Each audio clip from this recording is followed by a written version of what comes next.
Shalom. First and foremost, I want to give all praises, honor, and glory to Yahweh, Bahasham Yahushai, Bahasham Recha Kodash. Double honors to the elders and the apostles of Great Millstone, and peace and blessings to the elect. And today we're going to go into the book of Judges, the second chapter, which basically the Lord puts a test, right, before Israel, to basically prove them concerning whether they would be faithful as their forefathers were, or if they would succumb to the influence of the heathen. Right, so this is the book of Judges chapter 2 verse 1. And an angel of the Lord Yahweh came up from Gilgal to Bochim and said, I made you to go up out of Egypt and have brought you onto the land which I swear unto your fathers, being the land of Canaan. And I said, I will never break my covenant with you, and ye shall make no league with the inhabitants of this land. So you are not to join yourselves to those of this land. Ye shall throw down their altars, but ye have not obeyed my voice. Why have ye done this? And when you read in the Torah, the Lord was explicit. In fact, some of the laws that he gave us were centered around us not doing the things that the Canaanites and the heathen nations that were round about us were doing specifically. All right, so the Lord is saying here via his angel, why have you not obeyed your end of the contract of the covenant? Wherefore I also said, I will not drive them out from before you, being the remnants of the nations of the Canaanites dwelling in the land, or the Hamites, because you had different tribes of them. But they shall be as thorns in your sides, and their gods shall be a snare unto you. See, so because you didn't drive them out, the Lord said, I'm going to repurpose them then, and they're going to be, basically for punishments and thorns to you. And their God shall be a snare unto you, meaning that it's going to be like a trap, right? One example is, imagine you being in a room with an adulterous woman that has an interest in you, right? And it's just you and her. That is a trap. It's a snare, right? Because especially if she's good looking, because she can, if you're not careful with you being in that setting, it's very easy, or to easier opportunity for her to be able to try and seduce or entice you. And so that's why the Lord said, by you being in this land, neighboring with these nations that you were supposed to drive out, them serving their gods, right, will be a snare unto you, because if you're not careful, you'll succumb to that and be influenced by them, considering that you're now basically amongst them. And it came to pass, and a lot of this is really stemmed from curiosity, because curiosity can be a very powerful thing, even controlling with just curiosity. And it came to pass, when the angel of the Lord Yahweh spake these words unto the children of Israel, that the people lifted up their voice and wept. And they came to the name of the place, and they called the name of that place Bochim. And there they sacrificed, and they sacrificed there unto the Lord. Now, this word here, when you look it up in the Hebrew, they have it translating to weeping, because they wept for this message that the Lord had said unto them.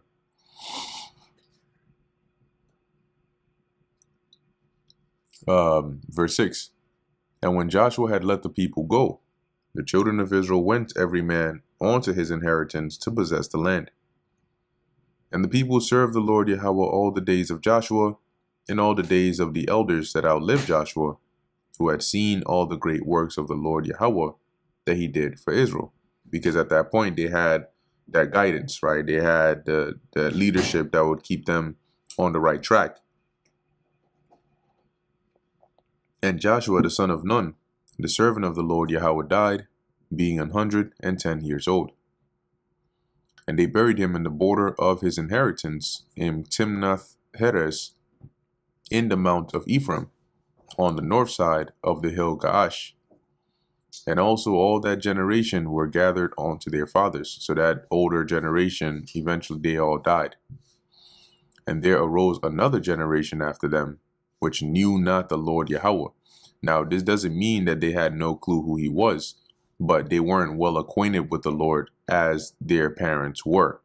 So, it was more like, well, they know him as, or they know him through what they're told, right? As this was the God that did this for us and did that for us and did this for us. So this is the God that you serve, as opposed to the older generation, which experienced as it says, nor yet the works which he had done for Israel, right? So the older generation, which experienced both the wrath, right, or the punishment, but also the miracles of the Lord firsthand. And the children of Israel did evil in the sight of the Lord Yahweh and served Baalim, which when you go into that name there in the Hebrew is Baalium, which is plural, right, for lords. But here it says Baal, and Baal means Lord, but the yum at the end makes it plural. So, Lord is a term, right? Not necessarily a, specific to anything. However, it has associations, right? So as you can see, it says supreme male divinity of the Phoenicians and Canaanites. So it was associated also with with one of the Canaanite deities, right? And that's why oftentimes when you see it says they worship Baal, it's really or Baalium, which are lords, it's referencing these other gods, right? These idols. But sometimes it's also referring to like a specific idol or a specific god of the heathen that was named Baal. It says, and they forsook the Lord Yahweh God of their fathers, which brought them out of the land of Egypt. And they followed other gods of the people, or of the gods of the people that were round about them. This is why the Lord said it would be a snare unto them, because eventually they would, as it says, they forsook their God, right? They forsook the Lord that brought them there, and instead decided to serve these other gods, these idols, and bow themselves unto them, and provoked the Lord Yahweh to anger. And they forsook the Lord, and served Baal and Ashtaroth. And the anger of the Lord was hot against Israel, and he delivered them into the hands of spoilers that spoiled them. Right, and these were the nations round about us. And he sold them into the hands of their enemies round about. So what does that mean? As we're going to see as we keep on reading, we became a prey or subject or weak before those enemies. So as to where, previously those that Israel didn't drive out of the land mainly became tributaries onto Israel, right? Because we were stronger and had the upper hand over them. But as I mentioned in that lesson, that was only temporary, because when we became weak, those nations that were round about us could take advantage of that and then flip the tables on us. And that's what the Lord had happen over here. That's what it means by us being sold to the hands of our enemies, meaning that we became a prey onto them, so that they could not any longer stand before their enemies, right? So we weren't able to defend ourselves or fight back or overcome, right, our enemies that were round about us. Whithersoever they went, the hand of the Lord Yahweh was against them for evil, as the Lord had said, and as the Lord had sworn unto them, and they were greatly distressed, because he did come and tell them that, because they they transgressed, right? They broke their side of the covenant. Nevertheless, the Lord raised up judges, which delivered them out of the hand of those that spoiled them. See, so the Lord still had mercy. And these judges were individuals the Lord put the Spirit on and raised up and was with them to basically give us relief from the oppression of our enemies. And yet they would not hearken unto their judges, but they went a whoring after other gods. Now, when it says they would not hearken unto their judges, because, we'll go into what it means, because it later on says that while the judges were yet alive, right, they would follow what they would say. But once the judge was like dead or gone, then they would revert and revolt and go back to idol worshiping. So when it says they didn't hearken unto their judges, it means that the judge would rule, right, and guide them for however long they were alive. But just as Joshua did, the judges would admonish them to say, don't depart from the Lord. That is what they didn't hearken to, because after the judge was dead, they went right back to it. But while the judge was alive, they listened, they followed it. But after they died, they didn't continue to hearken onto their judges concerning them remaining loyal and faithful to the Lord. So as it says, but went a whoring after other gods, a whoring because this was likened unto an adulterous woman going after other men beside her husband, and bow themselves onto them, and which is against the first commandment. They turned quickly out of the way which their fathers walked in, right? So they turned from following the path that their fathers went in, obeying the commandments of the Lord Yahweh, but they did not so. And when the Lord raised them up judges, then the Lord was with the judge, and delivered them out of the hand of their enemies all the days of the judge. For it repented the Lord Yahweh because of their groanings, by reason of them that oppressed them and vexed them.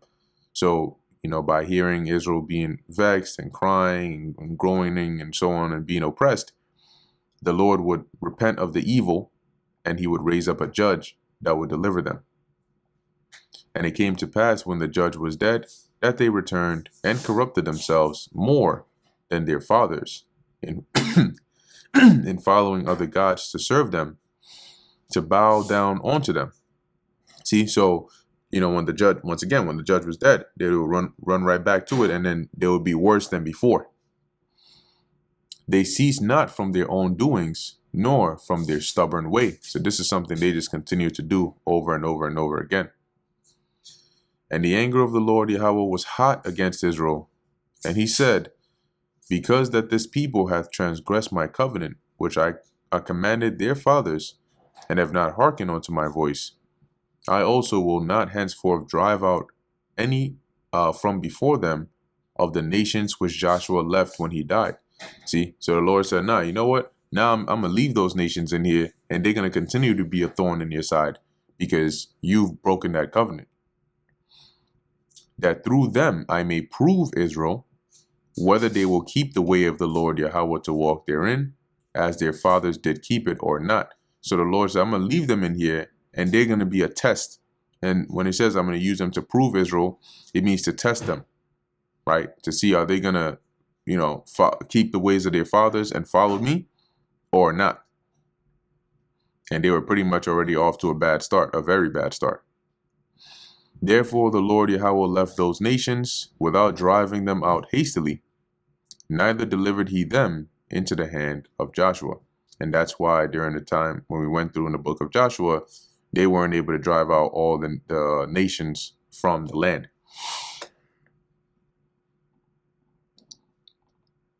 And that brings us to the end of the book of Judges, the 2nd chapter. Lord willing, that was edifying to the elect.